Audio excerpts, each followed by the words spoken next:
Сәлем баршаңызға, сіздерге банан пирогын ұсынатын боламын. Толық нұсқасы видеоның астында жазылған.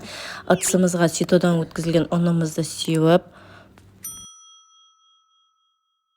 какаомызды салып, сүтімізді құйып, жұмыртқамызды салып, майымызды құйып, қантымызды салып, разрыхителімізді салып, бәрін бірге жақсылап біріккенше араластырамыз. Формамызға сары майымызды осылай қолымызбен жағып аламыз. Кесілген бананымызды үстіне қойып, салмамызды үстіне құйып шығамыз. 180 градуста 20-25 минут пісіріп шығамыз.